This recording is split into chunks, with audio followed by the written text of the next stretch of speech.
Hay edificios en todas las ciudades del mundo que no tienen cartel en la puerta. No anuncian lo que son, no invitan a entrar, no explican su propósito a quien pasa por la acera. Tienen ventanas altas y estrechas que no dejan ver hacia adentro, fachadas de piedra que no revelan su edad, y una cerradura que solo responde a quienes ya saben cómo llamar.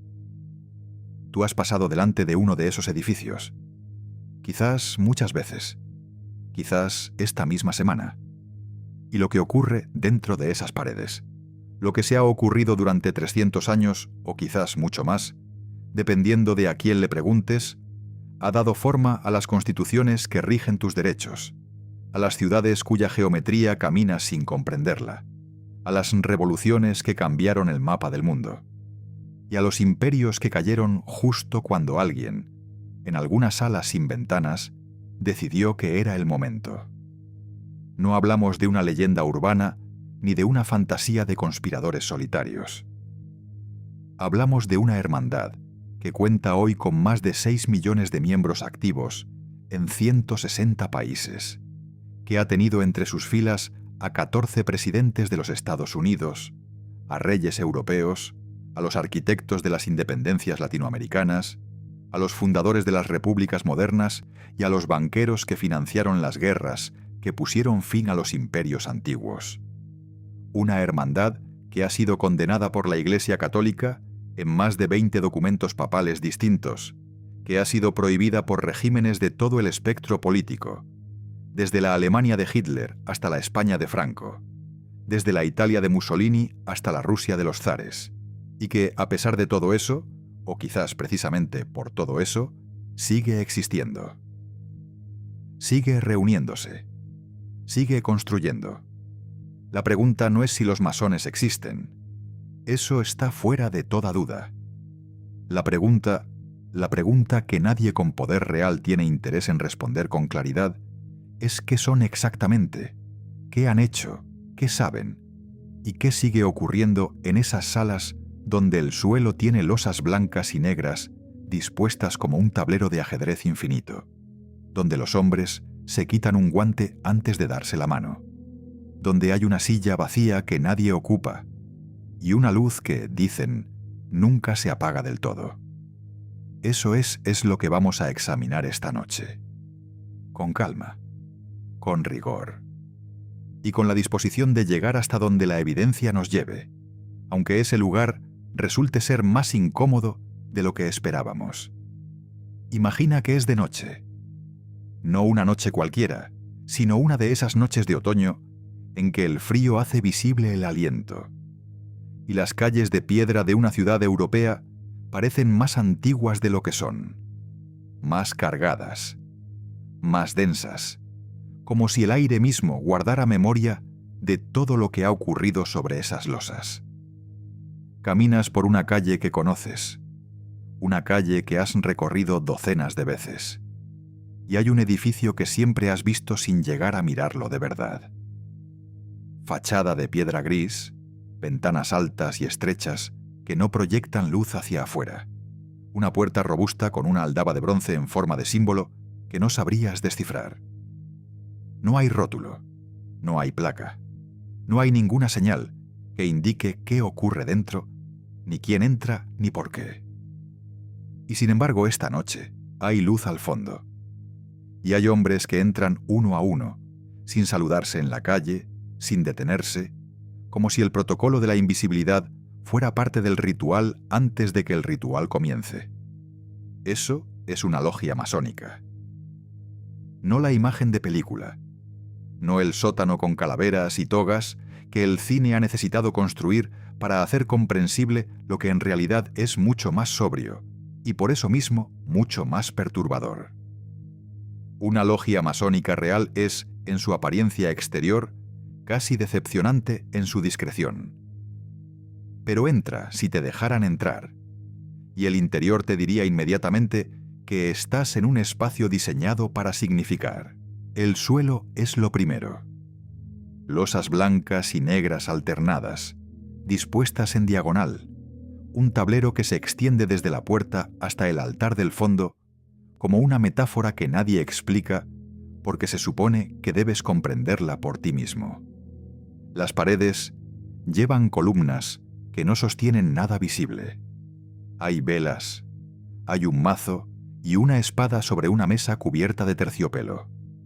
Hay una silla en el este, orientada hacia donde nace el sol, que ocupa el hombre que dirige la ceremonia y que lleva el título de venerable maestro. Y hay, sobre todo, un silencio de una calidad particular. El silencio de los espacios que han acumulado décadas de palabras pronunciadas en voz baja, de juramentos, de preguntas sin respuesta, de conocimiento que se transmite de un hombre a otro con la condición de que no salga de entre esas paredes. Lo que sabemos con certeza es esto. La Gran Logia de Londres fue fundada en 1717, en una taberna llamada The Goose and Gridiron, cuando 4 logias londinenses decidieron unirse bajo una estructura común y eligieron a su primer gran maestro. Esa fecha es el punto de origen oficial, el momento en que la masonería especulativa, la masonería de los filósofos y los caballeros, en lugar de la de los albañiles y los canteros, adquirió forma institucional reconocible.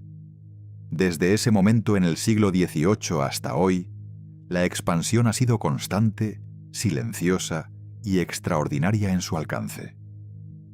Hoy existen logias masónicas en 160 países.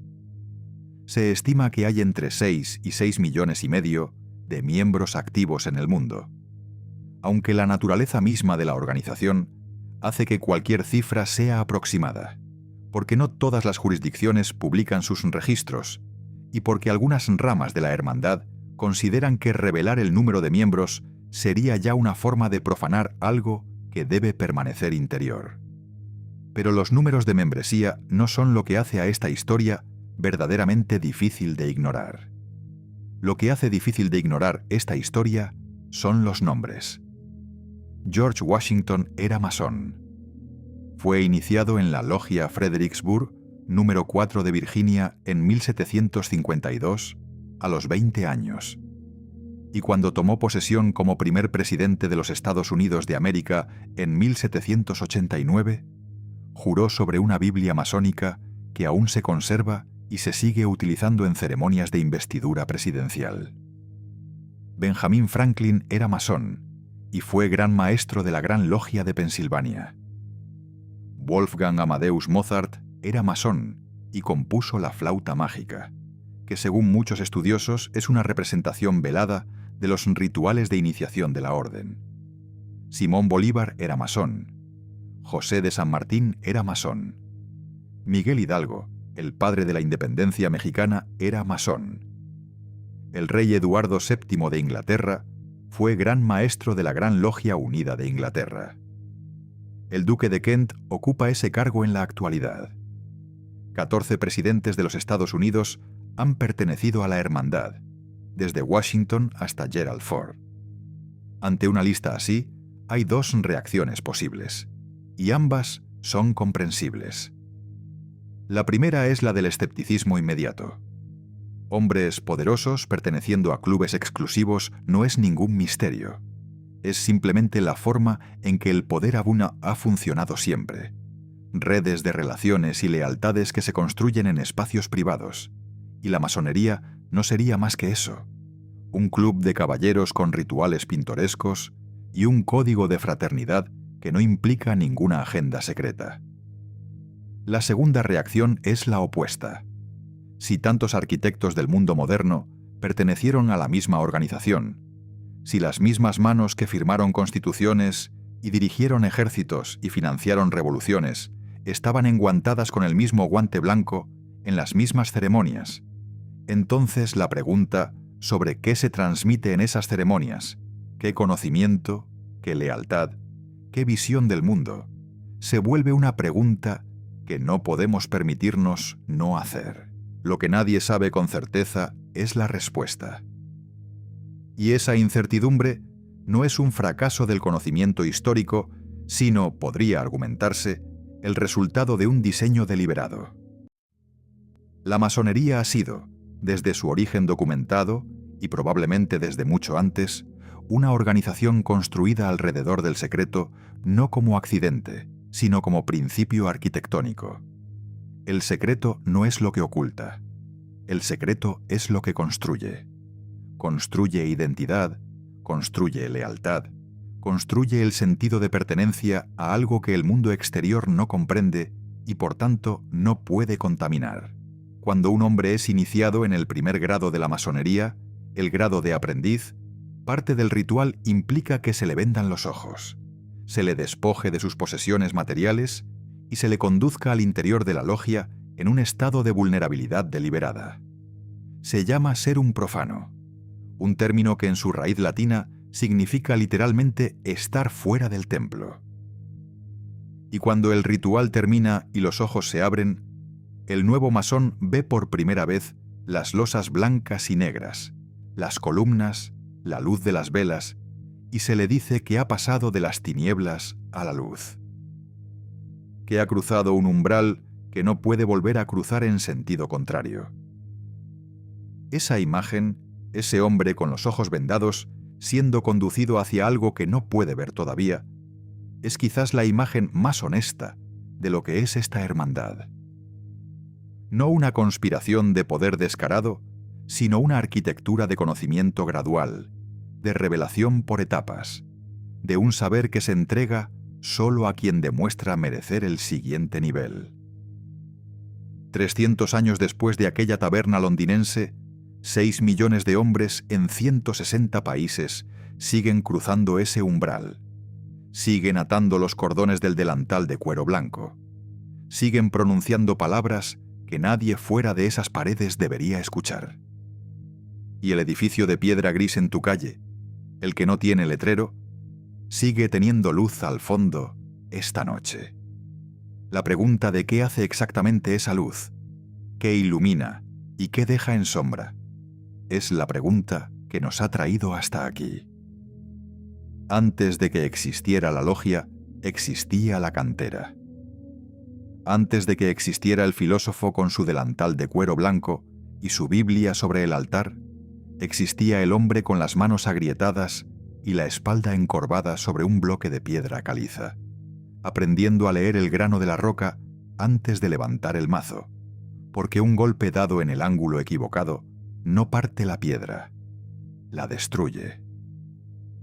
Ese conocimiento, el conocimiento de cómo transformar la materia bruta en algo que soporte el peso de una catedral, era en la Europa medieval un conocimiento tan valioso y tan difícil de adquirir que quienes lo poseían construyeron a su alrededor sistemas elaborados de protección.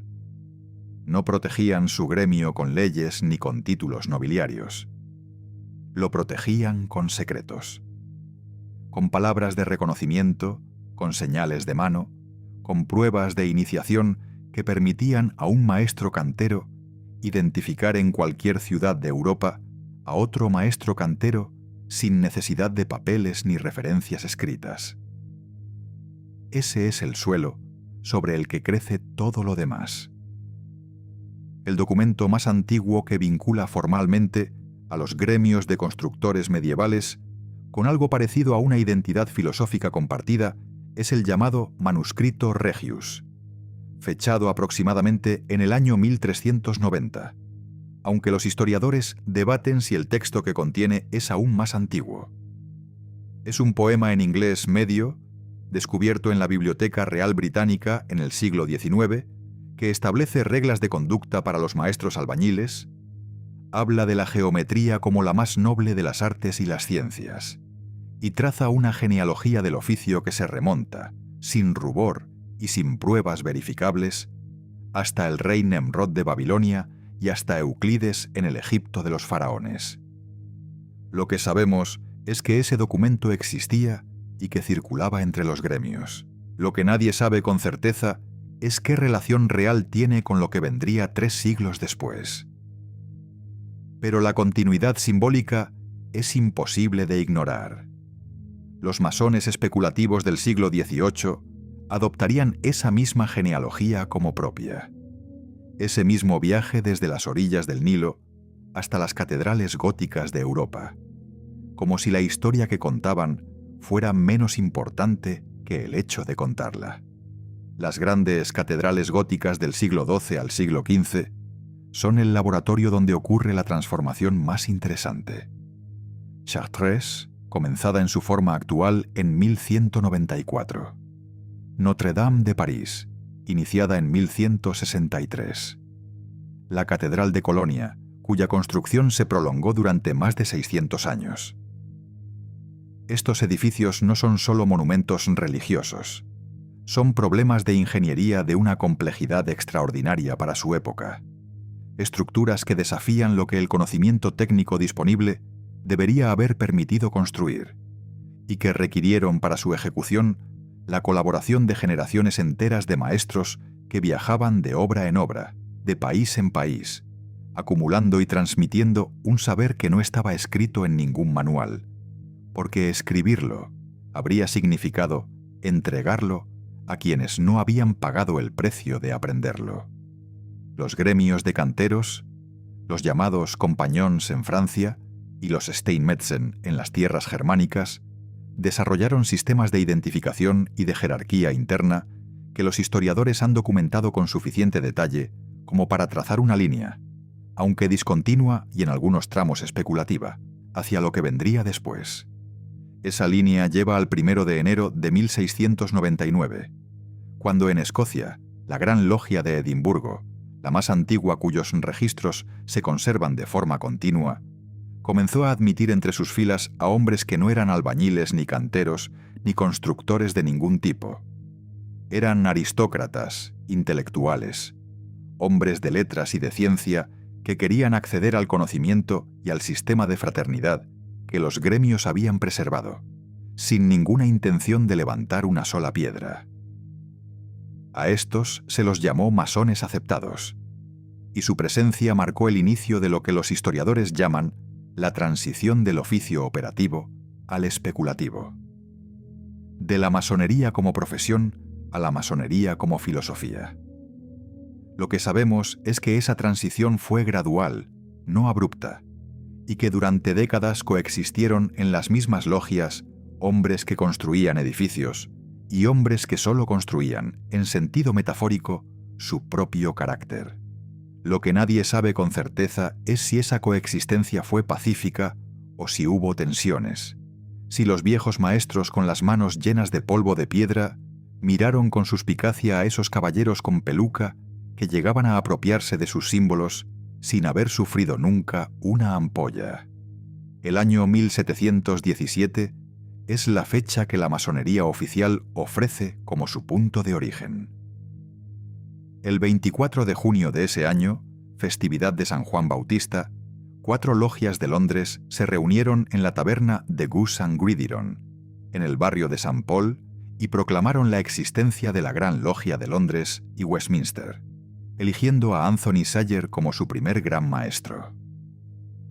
2 años después, en 1719, asumió el cargo John Theophilus de Saguliers, un científico, físico y miembro de la Royal Society que había sido discípulo directo de Isaac Newton. Ese detalle no es menor. Newton, cuyo trabajo de Saguliers divulgó y cuya figura intelectual invocó durante toda su vida, había pasado las últimas décadas de su existencia no estudiando física, sino estudiando los textos herméticos, la cábala, la alquimia y la arquitectura del Templo de Salomón, convencido de que en esas fuentes estaba oculto un conocimiento matemático y teológico que la historia oficial había perdido o suprimido. Que el hombre que llevó la masonería especulativa a su primera fase de esplendor fuera el discípulo del mayor hermetista encubierto de la historia científica moderna, no es, según algunos relatos, una coincidencia. Según otros, es simplemente el tipo de convergencia que ocurre cuando hombres curiosos se encuentran en la misma ciudad en el mismo siglo. La evidencia no resuelve limpiamente esto. En 1723 se publicaron las Constituciones de Anderson, el primer texto fundacional de la masonería moderna, redactado por el pastor presbiteriano James Anderson y supervisado por de Saguliers.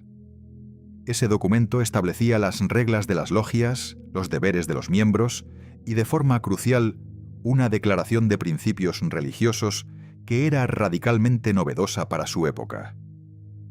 Los masones no debían ser ateos, pero tampoco debían profesar ninguna religión en particular. La exigencia era creer en un gran arquitecto del universo, una formulación lo suficientemente amplia como para incluir a protestantes, católicos, deístas y, en teoría, a cualquier hombre que reconociera alguna forma de principio ordenador en la creación. En la Europa del siglo XVIII, donde las guerras de religión habían desangrado el continente durante más de 100 años, esa postura era casi revolucionaria.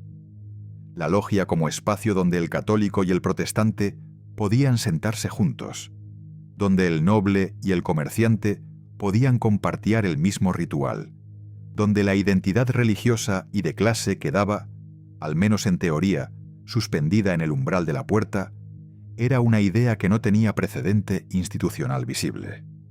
Y sin embargo, la pregunta que persiste, la que los historiadores más rigurosos admiten que no pueden responder con los documentos disponibles, es cuánto de lo que fundaron esos hombres en aquella taberna londinense era realmente nuevo, y cuánto era la superficie visible de algo mucho más antiguo que había aprendido, como los canteros medievales con su conocimiento del grano de la roca, a no dejar demasiadas huellas escritas.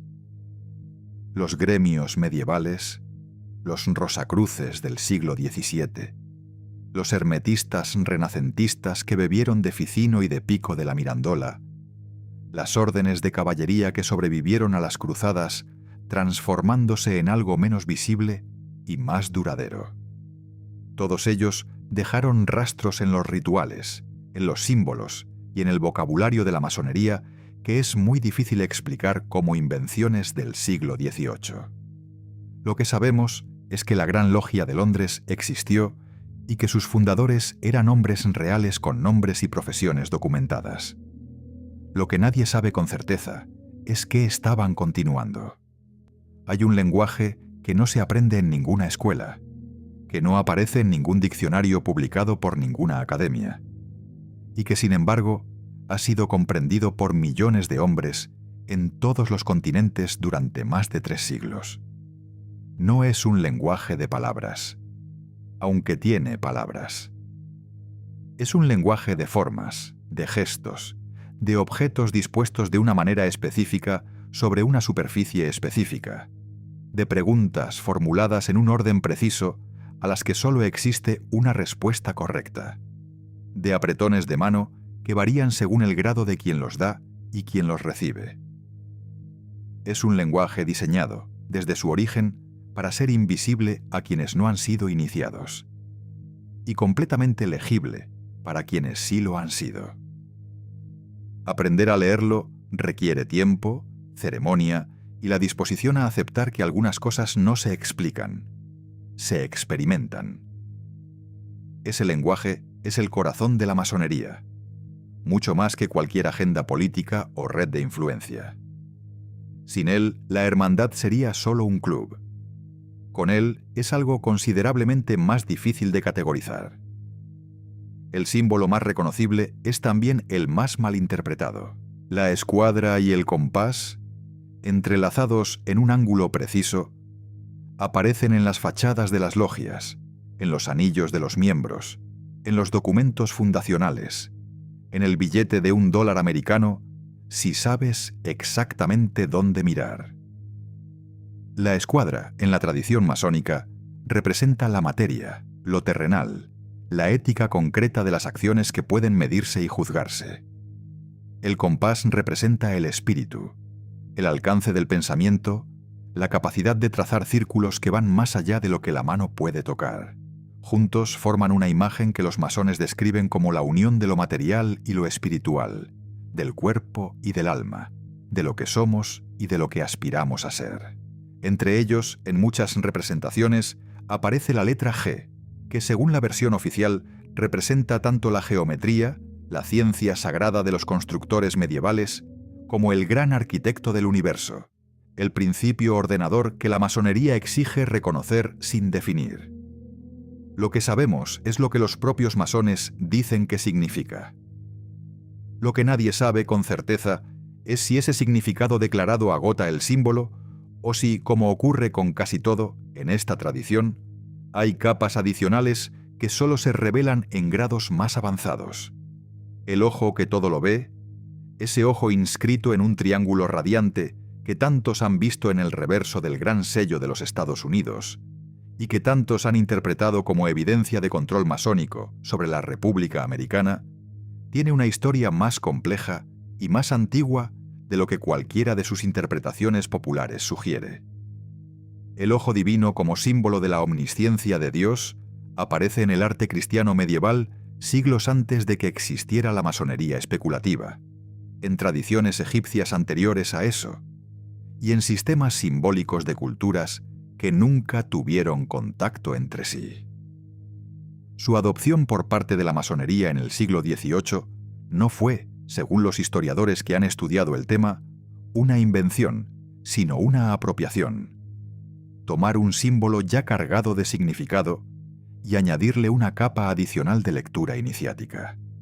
Que ese mismo símbolo apareciera en el gran sello americano, diseñado en 1782 por un comité que incluía a varios masones, es un hecho documentado. Que su presencia allí sea prueba de un control masónico de la República, o simplemente el resultado natural de que los hombres diseñen con los símbolos que conocen, es una pregunta que la evidencia disponible no resuelve limpiamente. El tablero de losas blancas y negras que cubre el suelo de toda logia tradicional es quizás el símbolo más filosóficamente denso de todos, precisamente porque parece el más simple. Blanco y negro, luz y oscuridad, bien y mal, vida y muerte.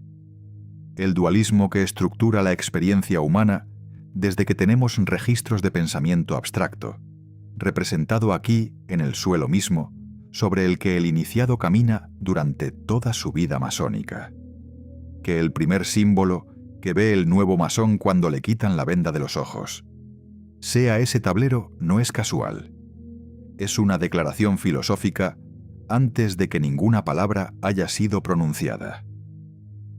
Estás en un lugar donde se reconoce que la realidad tiene dos caras, que ninguna verdad es absolutamente blanca ni absolutamente negra, que caminar por el mundo es aprender a moverse entre contrarios sin destruirse en el intento.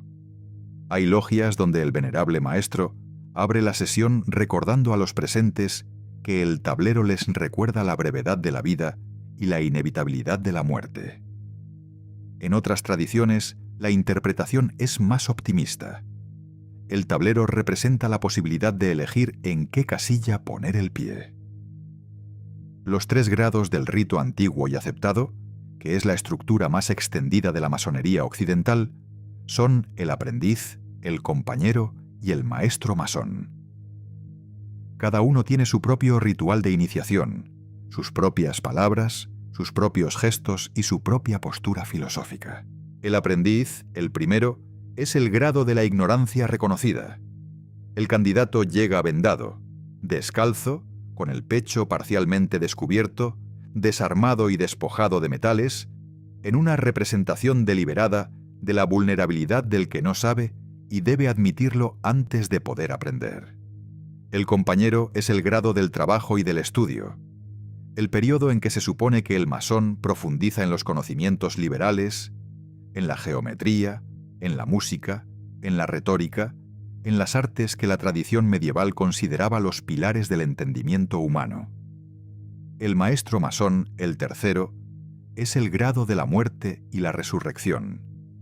Y aquí el ritual se vuelve más oscuro, más físico y más perturbador para quien llega a él sin preparación. El mito central de ese tercer grado es la historia de Hiram Abiv. Y sin entender ese mito, no se puede entender la masonería en ninguna de sus dimensiones. Hiram Abiv aparece en el primer libro de los Reyes del Antiguo Testamento como el maestro artesano enviado por el rey de Tiro al rey Salomón para supervisar la construcción del Templo de Jerusalén. En el texto bíblico, Hiram es un hombre hábil con el bronce y nada más. En la tradición masónica, Hiram Abif se convierte en algo radicalmente diferente. El guardián de la palabra perdida, el conocimiento supremo que Salomón, el rey de Tiro y el propio Hiram poseían conjuntamente, y que Hiram se negó a revelar a 3 aprendices que lo exigieron a punta de violencia. Los 3 aprendices lo golpearon, primero con una regla de 24 pulgadas, luego con una escuadra, finalmente con un mazo de madera, y Hiram murió sin pronunciar la palabra. Fue enterrado en secreto, su tumba fue descubierta, y su cuerpo fue exhumado en un ritual que los masones recrean, con variaciones según la jurisdicción, en cada iniciación al 3er grado. El candidato representa a Hiram. Cae. Es levantado.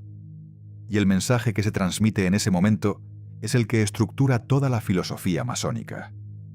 Hay conocimientos que valen más que la vida, hay lealtades que no se rompen bajo ninguna presión, y hay una palabra que se perdió y que la hermandad lleva 300 años buscando.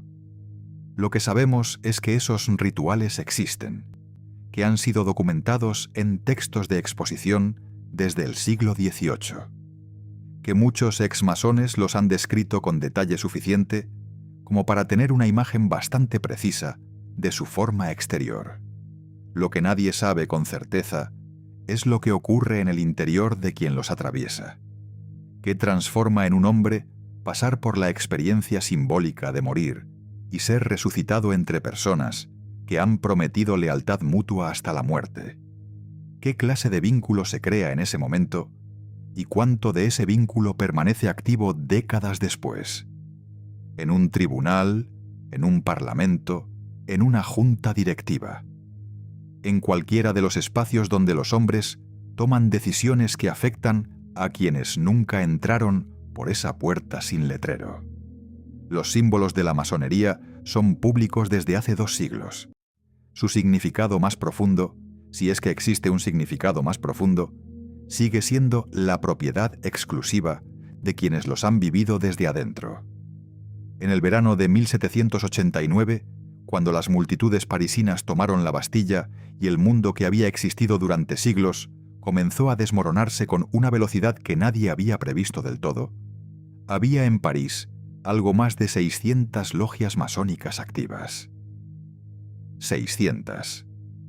En una sola ciudad, con decenas de miles de miembros que incluían a nobles, a burgueses ilustrados, a militares, a abogados, a los mismos hombres que en los meses siguientes redactarían la Declaración de los Derechos del Hombre y del Ciudadano, votarían la abolición del feudalismo y condenarían a muerte a un rey. Voltaire había sido iniciado solemnemente en la Logia de las 9 Hermanas apenas semanas antes de morir, en febrero de 1778, en una ceremonia que asistió Benjamin Franklin, entonces embajador americano en París y uno de los masones más influyentes de su época. La pregunta que los historiadores llevan más de 2 siglos debatiendo no es si estos hombres eran masones. Lo eran, y está documentado. La pregunta es si la masonería causó la Revolución Francesa, o si simplemente la Revolución Francesa y la masonería bebieron del mismo río. El caso americano es, en ciertos aspectos, más limpio en sus trazos. George Washington fue iniciado en Fredericksburg, Virginia, en 1752. Benjamin Franklin era gran maestro de Pensilvania. Paul Revere, cuya cabalgata nocturna del 18 de abril de 1775 se convirtió en uno de los mitos fundadores de la República, era gran maestro de la Gran Logia de Massachusetts.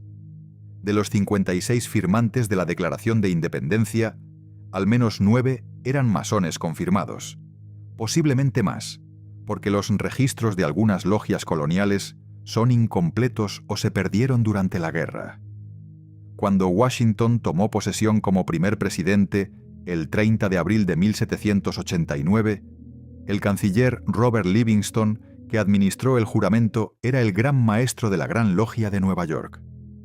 La Biblia sobre la que Washington juró pertenecía a la Logia St. John número 1 de Nueva York, y todavía se conserva, todavía se usa en ceremonias de investidura, todavía es el mismo objeto físico que aquellas manos tocaron en ese momento inaugural. Lo que sabemos es que los masones estuvieron en el centro de la fundación americana. Lo que nadie sabe con certeza es si esa presencia fue el resultado de una coordinación deliberada o simplemente el efecto natural de que la masonería era, en el siglo XVIII, el club intelectual más influyente del mundo atlántico. El diseño de Washington DC es el territorio donde la especulación se vuelve más difícil de contener, porque los hechos geométricos son reales aunque su interpretación sea disputada. Pierre-Charles L'Enfant, el arquitecto francés que trazó el plano original de la capital, no era masón según los registros disponibles, pero los hombres que supervisaron y modificaron su trabajo, comenzando por el propio Washington, sí lo eran. La ciudad fue diseñada con una red de avenidas diagonales superpuestas sobre una cuadrícula ortogonal, y si se trazan ciertas líneas entre ciertos monumentos y edificios, emergen formas que algunos han identificado como la escuadra, el compás y otros símbolos masónicos grabados a escala urbana en la topografía de la capital más poderosa del mundo. El triángulo que forman la Casa Blanca, el Capitolio y el monumento a Washington. La estrella de 5 puntas invertida que algunos trazan en el mapa de las calles al norte de la Casa Blanca. Hay que ser honesto sobre lo que esto significa y lo que no. La geometría de una ciudad diseñada con avenidas diagonales produce inevitablemente triángulos y ángulos.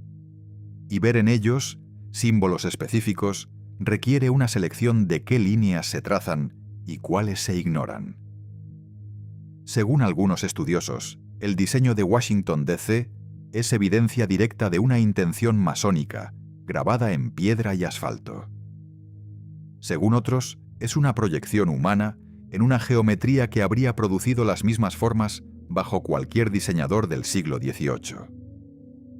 La evidencia no resuelve limpiamente esto. El reverso del Gran Sello de los Estados Unidos, que aparece en el billete de $1 desde 1935, merece su propio momento de atención. La pirámide de 13 peldaños coronada por el ojo que todo lo ve, con las palabras en latín annuit coeptis, que se traduce aproximadamente como «aprobó nuestros comienzos», y «novus ordo seclorum», un nuevo orden de los siglos, fue diseñada originalmente en 1782. El comité que la creó incluyó a Charles Thomson, secretario del Congreso Continental, y a William Barton, heraldista, ninguno de los cuales era masón según los registros disponibles. Sin embargo, la iconografía que eligieron, el ojo en el triángulo, la pirámide inacabada, la numerología del 13 que aparece en casi cada elemento del sello, es tan consistente con el vocabulario simbólico masónico que resulta extraordinariamente difícil atribuirla a una convergencia casual. Lo que sabemos es que el sello existió y que los masones no lo diseñaron directamente.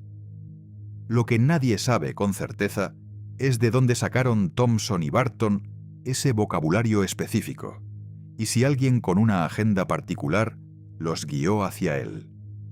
El caso francés es más turbulento y más sangriento, y la relación entre la masonería y la revolución ha sido el campo de batalla intelectual donde más tintas se han vertido y menos acuerdos se han alcanzado.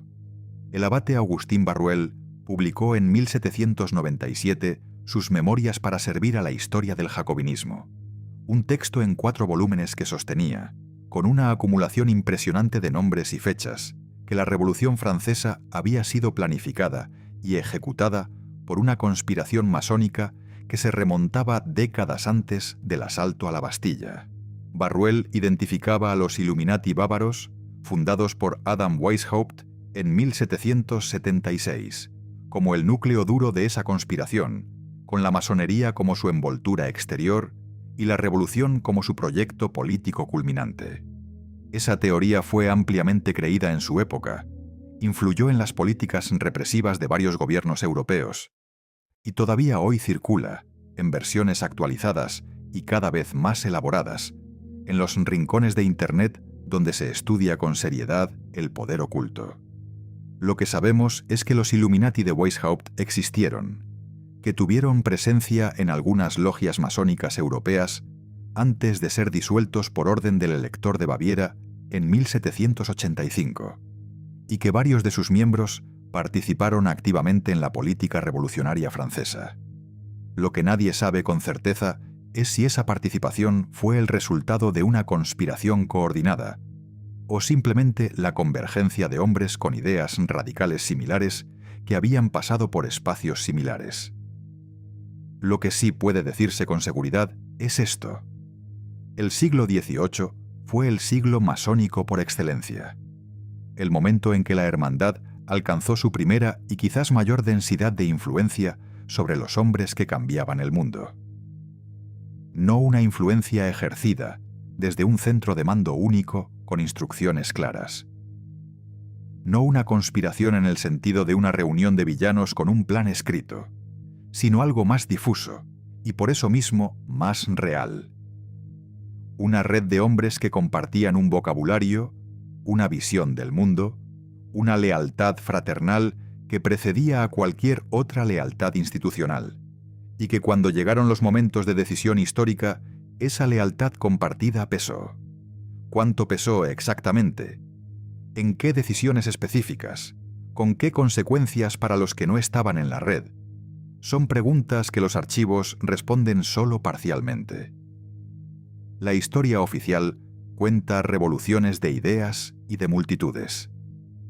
La historia que nadie con poder tiene interés en contar con demasiada claridad es la de las salas sin ventanas donde, la noche antes de que la historia cambiara, ciertos hombres se dieron un apretón de mano específico y supieron que estaban del mismo lado.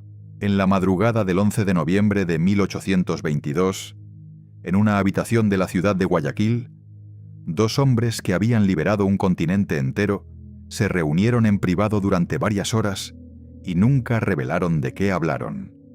Simón Bolívar y José de San Martín, los dos grandes arquitectos de la independencia sudamericana, se encontraron esa noche y al día siguiente San Martín abandonó para siempre el escenario político, retiró sus tropas, cedió el campo a Bolívar y marchó hacia un exilio voluntario del que nunca regresó.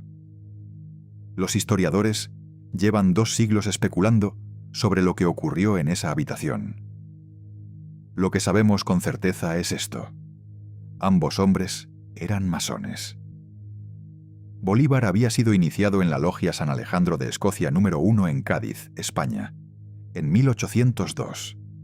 San Martín había sido iniciado en Londres en 1888, en la Logia Integridad, y más tarde fundaría la Logia Lautaro, la red de logias masónicas que operó como infraestructura política y logística de las guerras de independencia en el Río de la Plata, Chile y Perú.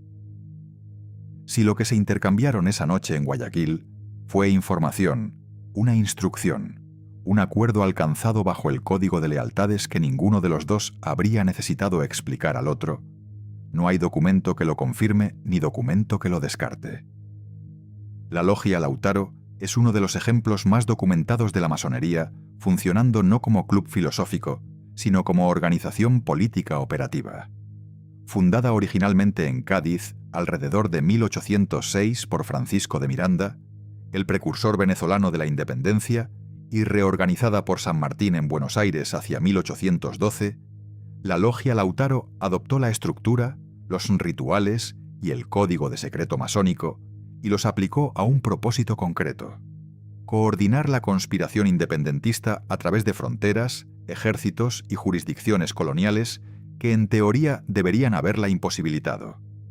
Sus miembros incluían a Bernardo O'Higgins, que se convertiría en el primer director supremo de Chile, a Carlos María de Alvear, que llegaría a ser director supremo de las Provincias Unidas del Río de la Plata, y a docenas de oficiales militares e intelectuales cuya coordinación a través de la red lautarina explicaría, según algunos historiadores, la eficacia de unas campañas militares que cruzaron los Andes en condiciones que cualquier general convencional habría considerado suicidas.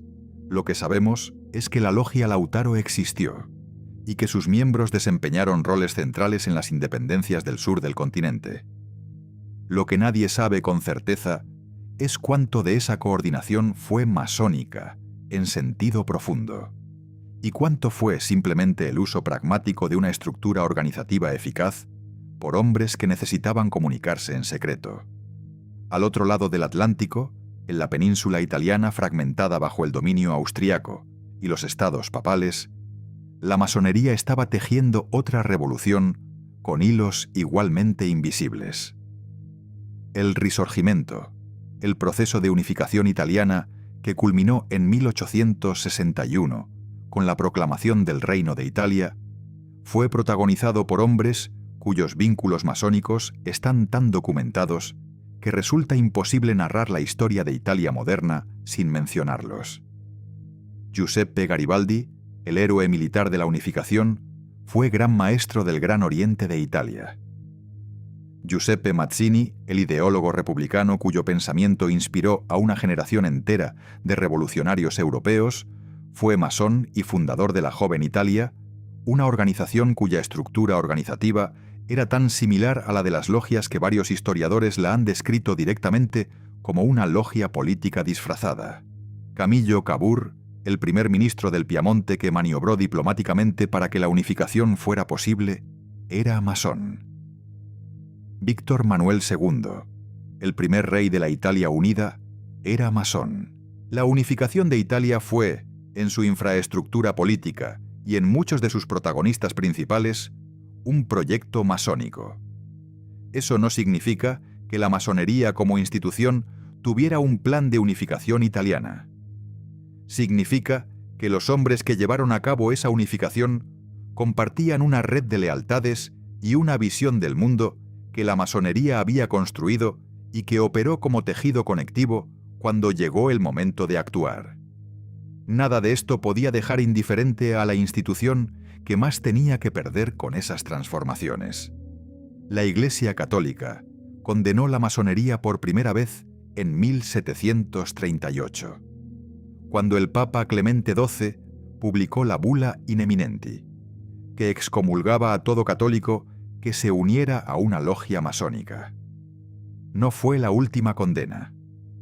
A lo largo de los siglos XVIII y XIX, los papas emitieron más de 20 documentos oficiales condenando la hermandad, culminando en la encíclica Humanum Genus de León XIII, publicada en 1884, que describía la masonería como el reino de Satanás en la tierra y la identificaba como el agente principal de la destrucción del orden cristiano de la civilización occidental. Las razones declaradas de esa condena incluían el secreto, el juramento de lealtad que precedía al de cualquier otra institución, incluyendo la Iglesia, el naturalismo religioso que permitía a masones de cualquier fe coexistir en la misma logia, y la amenaza política concreta que representaba una red que había demostrado ser capaz de derrocar monarquías católicas y construir repúblicas laicas. Lo que la Iglesia nunca dijo explícitamente, pero lo que sus documentos sugieren entre líneas, es que el verdadero problema era que la masonería era una iglesia rival, con sus propios rituales, sus propios textos sagrados, su propia teología implícita, su propio sistema de salvación por el conocimiento y la virtud, y sus propias promesas de algo que espera al otro lado de la iniciación. En México, el conflicto entre masonería y clero católico no fue solo teológico, fue una guerra civil. Miguel Hidalgo, el cura que dio el grito de independencia en 1810, era masón. Guadalupe Victoria, el primer presidente de México independiente, era masón. Benito Juárez, el presidente indígena que sobrevivió la intervención francesa y la imposición del imperio de Maximiliano, era masón. Y su proyecto de reforma, que separó la Iglesia del Estado, secularizó el matrimonio y el registro civil y expropió los bienes eclesiásticos, fue percibido por la jerarquía católica mexicana exactamente como lo que era: la aplicación sistemática de una visión del mundo opuesta a la suya, ejecutada por hombres que llevaban décadas coordinándose en espacios donde la Iglesia no tenía acceso ni influencia. La historia oficial presenta la Reforma Juarista como un proceso de modernización liberal. La historia que nadie con poder eclesial tiene interés en contar con demasiada claridad es que fue también la victoria política de una red iniciática sobre la institución que había controlado la vida pública del continente durante 3 siglos. A finales del siglo XIX, la masonería había construido, sin ocupar nunca el primer plano, una de las redes de influencia más extraordinarias que el mundo moderno ha visto. No un gobierno en la sombra con un centro de mando, no una conspiración con minutos de reunión y una lista de decisiones, sino algo más parecido a una cultura compartida de poder. Hombres que se reconocían mutuamente a través de señales que los demás no podían leer, que se sabían vinculados por juramentos que ninguno había roto públicamente, que habían aprendido en sus iniciaciones que la lealtad a la hermandad era una lealtad de un tipo diferente, más antiguo y más profundo que cualquier lealtad política o nacional.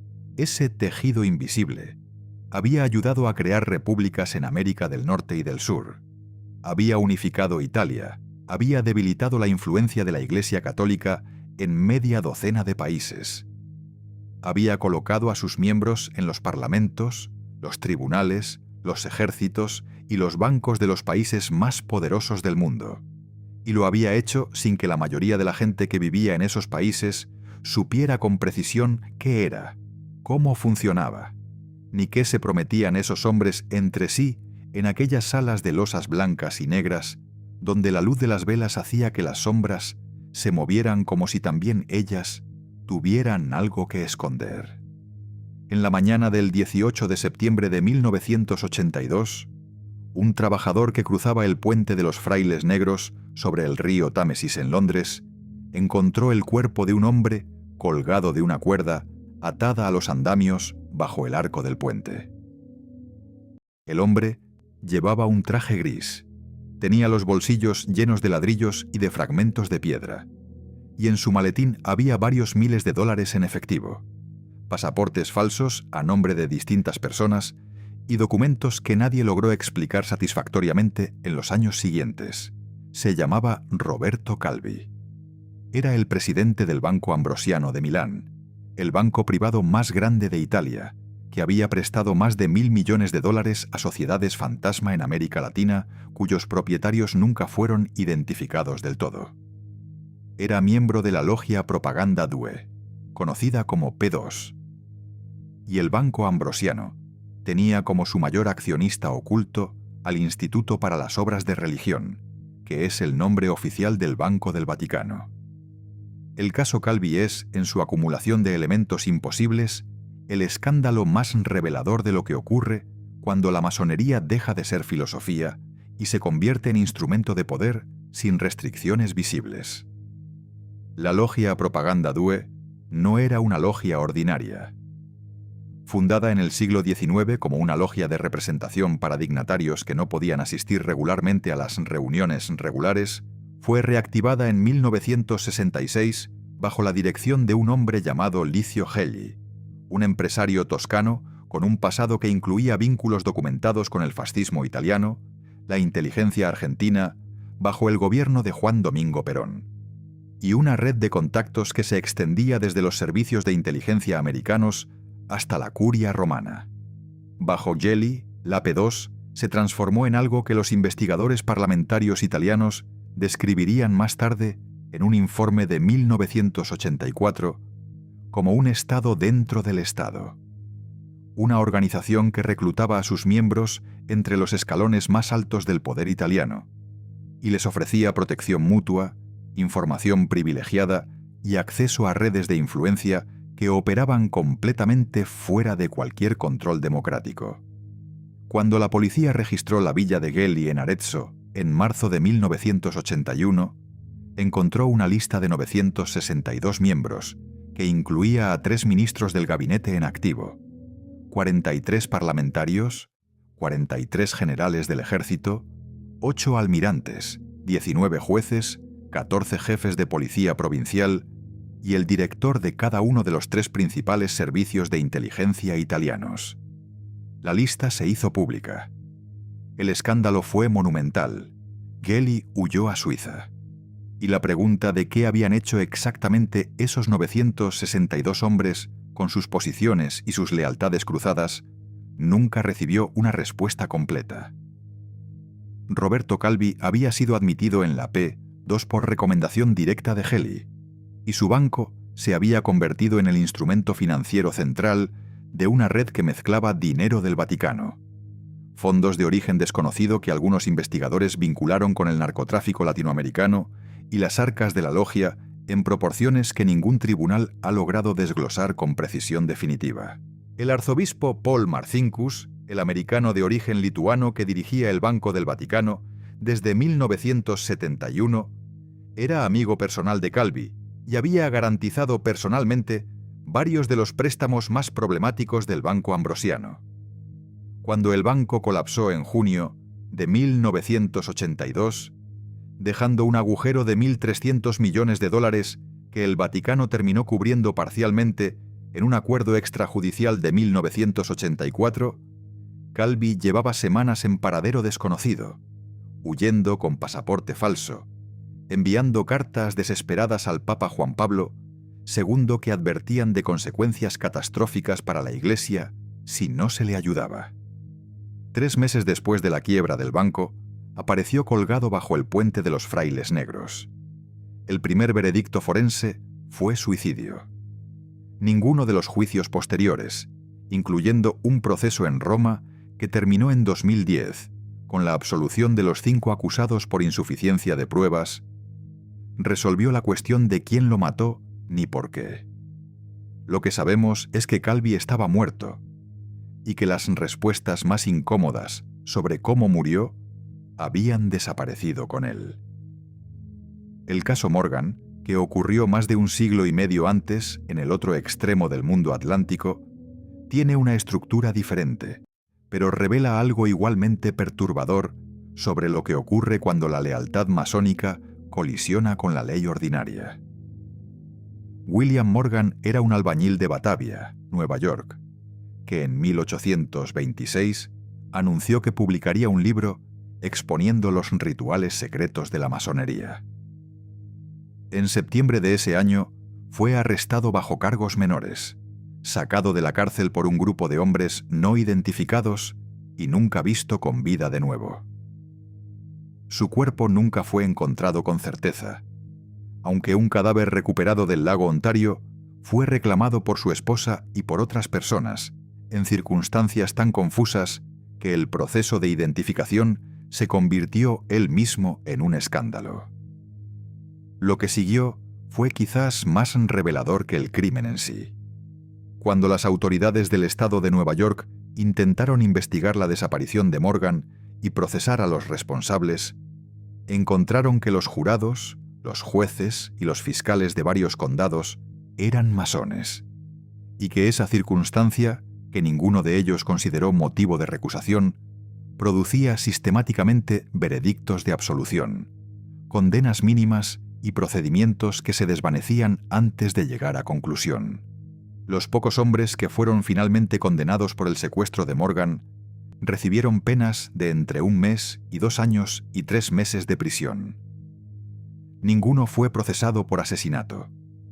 Lo que sabemos es que un hombre desapareció después de amenazar con revelar secretos masónicos y que el sistema judicial del estado de Nueva York no pudo o no quiso procesar ese crimen con la severidad que habría aplicado a cualquier otro caso comparable. Lo que nadie sabe con certeza es si eso fue el resultado de una conspiración coordinada o del funcionamiento silencioso de lealtades que nadie necesitó articular explícitamente. El caso Morgan tuvo consecuencias políticas extraordinarias. Desencadenó el primer movimiento antimasónico organizado de la historia americana, que llegó a convertirse en un partido político, el Partido Antimasónico, que obtuvo representación en varios estados y llegó a presentar candidato a las elecciones presidenciales de 1832. Fue el primer tercer partido de la historia electoral americana, y su existencia provocó que muchas logias en el noreste del país cerraran temporalmente, que la membresía masónica americana cayera de aproximadamente 100.000 miembros a menos de 40.000 en menos de una década, y que por primera vez en la historia de los Estados Unidos, la pregunta de si pertenecer a una sociedad secreta era compatible con el cargo público se debatiera abiertamente en el Congreso. Ese debate no produjo ninguna ley, ninguna prohibición, ningún mecanismo de control. La masonería americana se recuperó.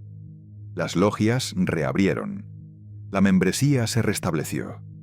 Y la pregunta que el caso Morgan había planteado, la pregunta sobre qué ocurre cuando la lealtad privada de una hermandad secreta interfiere con el ejercicio público de la justicia, quedó sin respuesta institucional definitiva. Lo que conecta el caso Morgan de 1826 con el caso Calvi de 1982, a pesar de la diferencia de siglo y medio y de continente, es una estructura común que resulta imposible ignorar. En ambos casos, hombres que sabían demasiado sobre lo que ocurría dentro de la hermandad o dentro de las redes que la hermandad había hecho posibles, murieron o desaparecieron en circunstancias que el sistema judicial ordinario no pudo esclarecer completamente. En ambos casos, las investigaciones tropezaron con lealtades cruzadas que nadie necesitaba articular porque todos los involucrados las comprendían sin que nadie las nombrara. En ambos casos, la versión oficial del final de la historia fue técnicamente insatisfactoria. Y en ambos casos, los archivos que podrían haber resuelto las preguntas más importantes no estaban disponibles, habían desaparecido, habían sido clasificados, o pertenecían a instituciones que no tenían ningún interés en hacerlos públicos. El templo tiene muchas habitaciones. No todas tienen ventanas. Y no todas las puertas que se abren permiten salir. Hay una paradoja en el corazón de la masonería contemporánea que ninguno de sus apologistas ni ninguno de sus críticos resuelve con comodidad. La organización que durante 300 años construyó su identidad sobre el secreto tiene hoy un sitio web. Varias, de hecho. La Gran Logia Unida de Inglaterra publica en Internet su historia, sus principios, sus cifras de membresía y una lista de logias activas con sus direcciones. La Gran Logia de España ofrece un formulario de contacto para quienes deseen solicitar información sobre cómo unirse.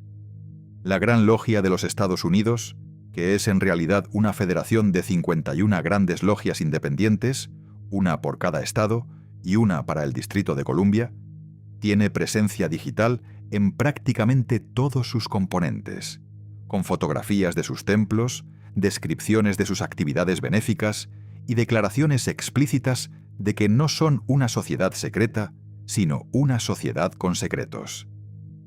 Esa distinción, que los masones contemporáneos repiten con frecuencia cuando se les pregunta por su naturaleza, es filosóficamente interesante y estratégicamente comprensible. Pero no responde, y probablemente está diseñada para no responder, la pregunta de qué son exactamente esos secretos y por qué. 3 siglos después de su fundación formal, siguen sin poder decirse en voz alta. La membresía masónica en el mundo occidental ha experimentado un declive sostenido desde la segunda mitad del siglo XX que las propias organizaciones reconocen con una mezcla de preocupación y ecuanimidad.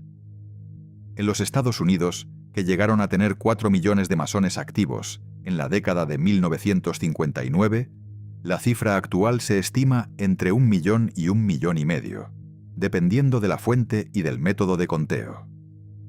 En el Reino Unido, la Gran Logia Unida de Inglaterra reportaba 200.000 miembros a principios de los años 90 y actualmente reconoce cifras considerablemente menores, aunque no publica estadísticas regulares con la transparencia que permitiría una comparación precisa.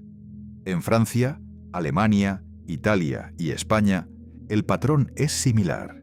Logias que en el siglo XX llenaban sus salones de hombres de mediana edad con carreras establecidas. Hoy luchan por atraer a generaciones que tienen otras formas de construir redes, otras formas de explorar espiritualidad, otras formas de pertenecer a algo más grande que ellos mismos. La sociedad del secreto opera en un ecosistema informacional donde el secreto es casi imposible de mantener durante más de un ciclo de noticias. Y esa contradicción estructural no tiene solución sencilla. Mientras Occidente envejece en sus logias, el mapa de la masonería global está experimentando una redistribución geográfica que los historiadores de la organización encuentran extraordinariamente significativa. África subsahariana, particularmente los países de herencia colonial británica y francesa, está registrando tasas de crecimiento masónico que contrastan radicalmente con la tendencia occidental. Nigeria, Ghana, Kenia, Sudáfrica, la República Democrática del Congo. En todos estos países hay logias activas con membresía creciente, y nuevas logias siendo constituidas con una regularidad que no tiene equivalente en Europa o América del Norte. En el sudeste asiático, Filipinas tiene una de las infraestructuras masónicas más densas de la región, heredada en parte de la era colonial americana, y activa en círculos empresariales y políticos, con una visibilidad que sus equivalentes europeos han perdido en gran medida. En América Latina, particularmente en Brasil, México y Colombia, la masonería mantiene una presencia en las élites políticas y judiciales que sería reconocible para San Martín o para Benito Juárez. Lo que sabemos es que la hermandad está declinando donde nació y creciendo donde el poder está redistribuyéndose. Lo que nadie sabe con certeza es si eso es una coincidencia demográfica o una consecuencia de algo más deliberado. El duque de Kent, Eduardo Jorge Nicolás Pablo Patricio, primo de la reina Isabel II y miembro de la familia real británica, es desde 1967 el gran maestro de la Gran Logia Unida de Inglaterra. Lleva más de 50 años en ese cargo, lo que lo convierte en el gran maestro con el mandato más largo de la historia moderna de la organización. Que el cargo masónico más alto del país, donde nació la masonería especulativa, esté ocupado de forma ininterrumpida por un miembro de la familia real desde 1782, con brevísimas interrupciones, no es un dato que la monarquía británica publicite activamente, ni un dato que el periodismo político convencional analice con la frecuencia que su significado parecería requerir.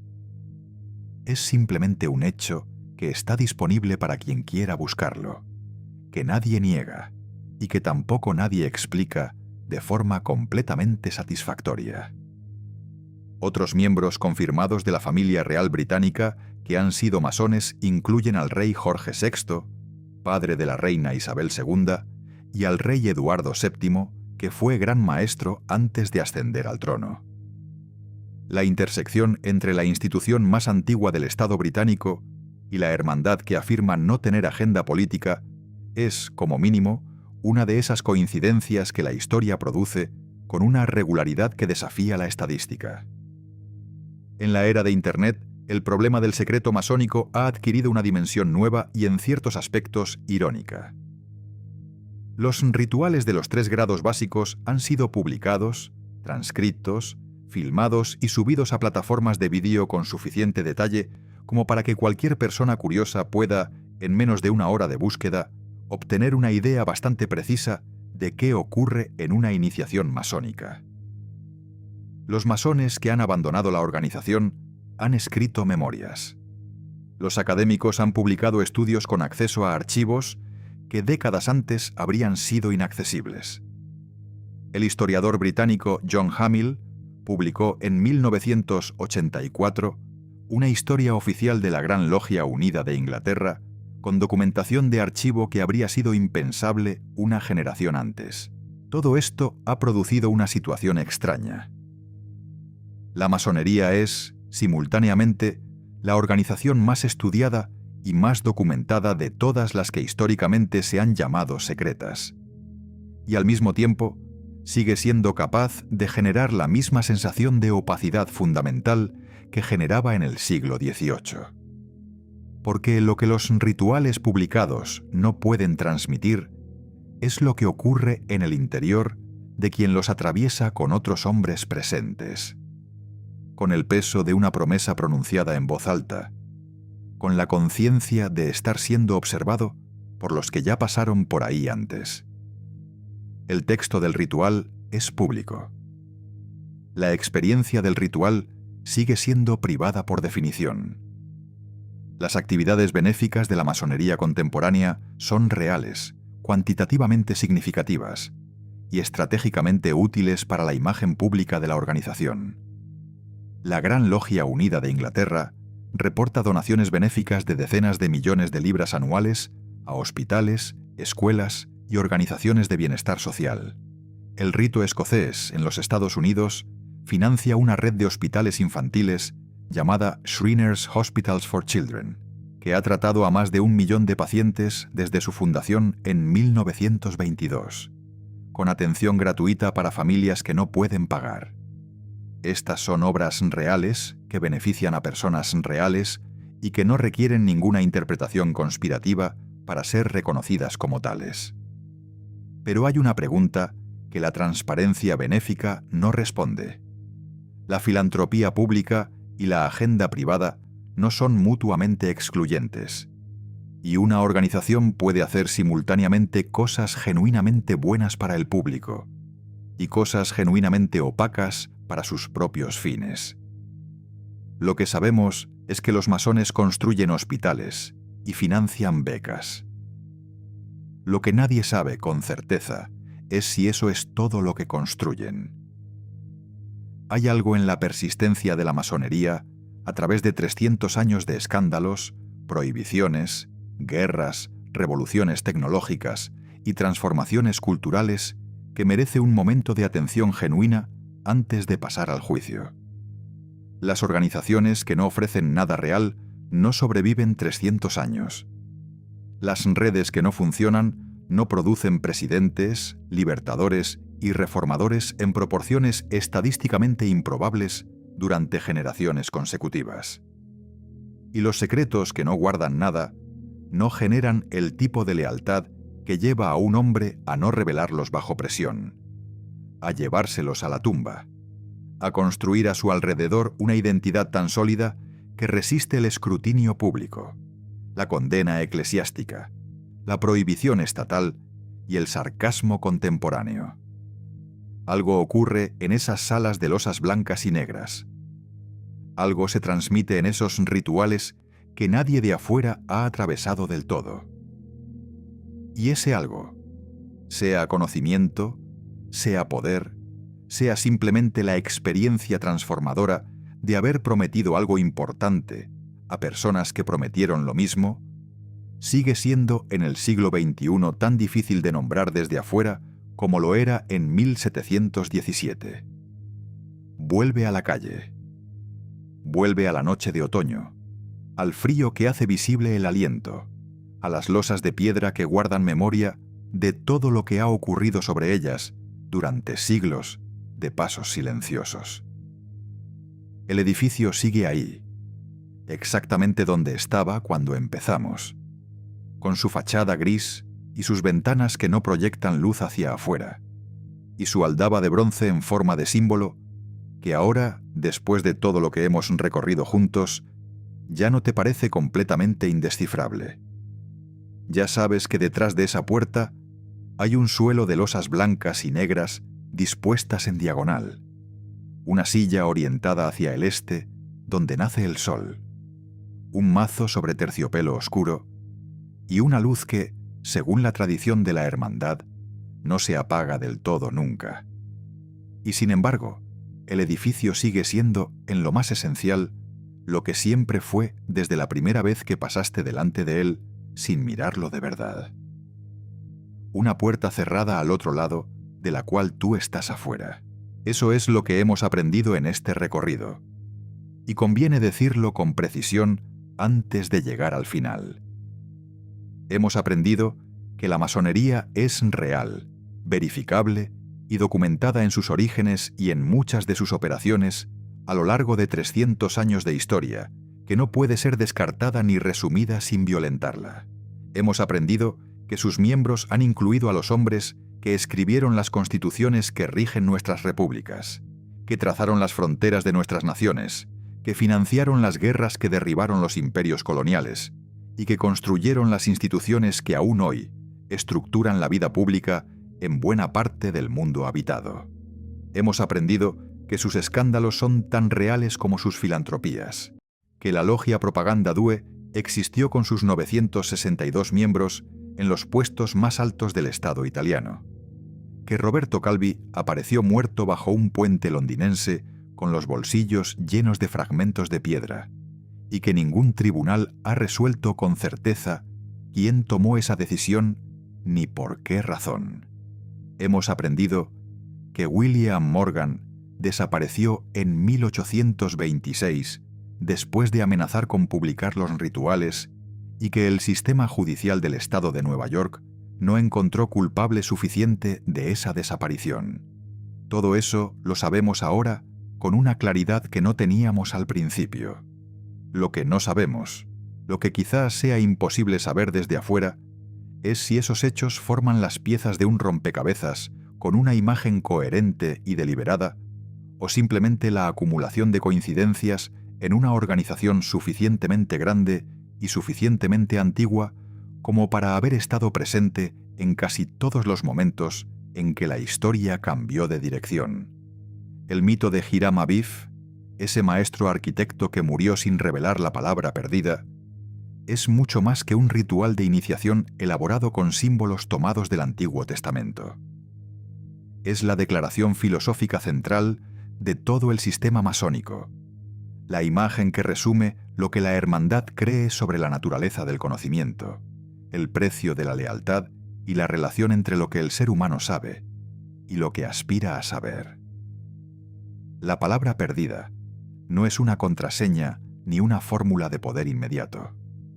Es la representación simbólica de un conocimiento que existió alguna vez en su forma completa y perfecta, que fue destruido por la violencia y la traición antes de poder ser transmitido, y que la hermandad lleva generaciones intentando reconstruir fragmento a fragmento, grado a grado, iniciación a iniciación. Algunos masones interpretan esa búsqueda en términos puramente morales. La palabra es la perfección ética que el ser humano perdió con la caída y que puede recuperar mediante el trabajo paciente sobre su propio carácter. Otros la interpretan de forma más literal y más inquietante. Hay un conocimiento real, técnico o metafísico, o ambas cosas simultáneamente, que las tradiciones antiguas de Egipto, de Babilonia, del Templo de Salomón, poseían en su integridad, y que la masonería es el recipiente en el que los fragmentos de ese conocimiento han sobrevivido disfrazados de ritual y símbolo, esperando el momento en que alguien los reúna. Lo que sabemos es que ambas interpretaciones conviven dentro de la hermandad, sin que ninguna haya logrado desplazar definitivamente a la otra. Lo que nadie sabe con certeza es cuál de ellas, si acaso alguna, se acerca a lo que realmente se transmite en esas salas. La pregunta más incómoda que produce este recorrido no es si los masones conspiran, aunque esa pregunta tenga su propia historia de respuestas parciales y de silencios elocuentes. La pregunta más incómoda es estructural y política en el sentido más profundo de esa palabra. Vivimos en sociedades que fundan su legitimidad en la idea de que el poder es público, visible, accountable y sujeto al escrutinio permanente de quienes bajo él viven. Y sin embargo, esas mismas sociedades fueron construidas, en medida documentable y significativa, por hombres que pertenecían a una organización cuyo principio fundacional es que ciertas lealtades preceden a las públicas, que ciertos compromisos se adquieren en privado y se mantienen en privado sin importar lo que ocurra afuera, y que hay conocimientos que no deben cruzar el umbral de esas paredes hacia el mundo que no los merece todavía. La tensión entre el principio democrático y el principio iniciático no es una fantasía de conspiradores solitarios. Es una tensión real que está inscrita en la historia de casi todas las repúblicas modernas, y que ninguna de ellas ha resuelto de forma institucional satisfactoria, porque resolverla requeriría admitir que los cimientos sobre los que están construidas no son tan transparentes como su retórica oficial necesita que parezcan. Hay una pregunta que los historiadores de las sociedades secretas formulan con frecuencia y que merece quedarse en el aire un momento antes de que este recorrido termine. Una historia es más poderosa cuando es verdad o cuando suficiente gente la cree verdad con la intensidad suficiente para organizar su vida alrededor de ella. La masonería ha funcionado durante 300 años como una historia que millones de hombres han creído lo suficiente como para hacer promesas solemnes en su nombre. Construir lealtades que han sobrevivido a guerras y revoluciones y a la muerte de imperios enteros. Y transmitir de generación en generación algo que ninguno de ellos ha podido o querido describir completamente a quienes no lo han atravesado. Si esa historia es verdad, en el sentido de que preserva conocimiento real que el mundo oficial no posee, entonces la hermandad es exactamente lo que sus miembros más fervorosos afirman que es. Si es una construcción, una narrativa elaborada con suficiente antigüedad aparente y suficiente densidad simbólica como para producir los efectos de la verdad sin ser verdad verificable, entonces es algo igualmente extraordinario y quizás igualmente perturbador. La demostración más duradera y exitosa de la historia moderna de que los seres humanos pueden construir estructuras de lealtad y de poder sobre fundamentos que no necesitan ser demostrados para funcionar con una eficacia que las instituciones transparentes envidiarían. En ninguno de los dos casos, la respuesta resulta tranquilizadora para quien prefiere que el mundo sea lo que parece desde afuera. La aldaba de bronce sigue ahí. La puerta no se ha abierto esta noche para ti, como no se ha abierto nunca para la inmensa mayoría de los que han vivido en las ciudades que estos hombres ayudaron a construir, bajo las constituciones que estos hombres redactaron, dentro de los sistemas de poder que estos hombres diseñaron con una mano sobre el mazo del venerable maestro y la otra extendida sobre los documentos fundacionales de las naciones modernas. 300 años de historia verificable, 6 millones de miembros activos en 160 países, 14 presidentes americanos, libertadores de continentes, banqueros del Vaticano y duques de la familia real británica.